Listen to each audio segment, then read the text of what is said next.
Solo pongo aquí.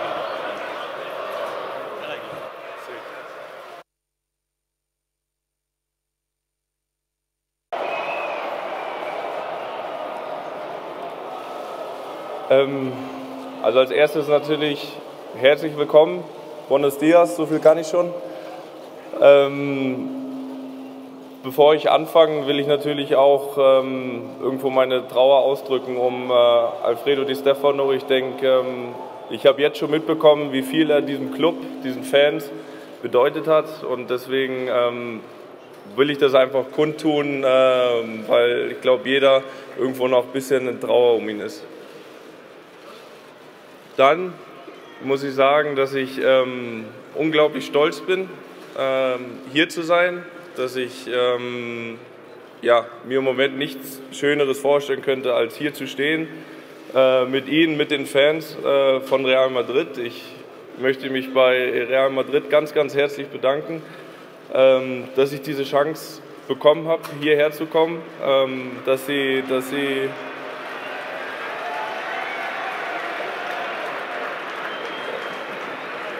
mir die Möglichkeit geben, für diesen unglaublich, in meinen Augen, größten Club der Welt Fußball zu spielen. Dafür auf jeden Fall schon mal vielen Dank. Ich möchte mich natürlich auch bei Bayern München bedanken, dass sie mir diese Chance gegeben haben für diesen Schritt, der von mir so gewünscht war und für mich absolut der richtige Schritt ist. Ich bin, wie gesagt, sehr, sehr stolz, hier zu sein. Des Weiteren weiß ich natürlich, wie es hier in Madrid ist, dass man Titel gewinnen muss, will, aber ich denke, da bin ich genau richtig, weil das kenne ich aus den letzten Jahren, dass nur Siege zählen, und das ist für mich auch ein unglaublich großer Anreiz, ja, das auch hier wahrzumachen. Ich habe 2012 mit Bayern München die Champions League gewonnen.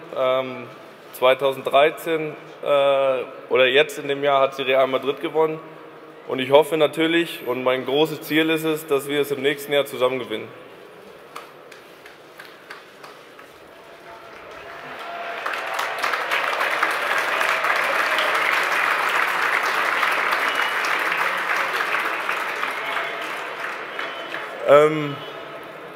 Ja, ich bin nicht der so viel erzählt, aber ich hoffe, dass ich die Möglichkeit, die mir Real Madrid gibt, in diesem Moment, dass ich dieses Vertrauen zurückzahlen kann in nächster Zeit. Ich werde alles geben für Real Madrid, dass wir erfolgreich sind, dass wir die Fans zufrieden stimmen, natürlich auch alle anderen im Verein, und ja, freue mich unglaublich auf diese Zeit. In diesem Sinne, Hala Madrid!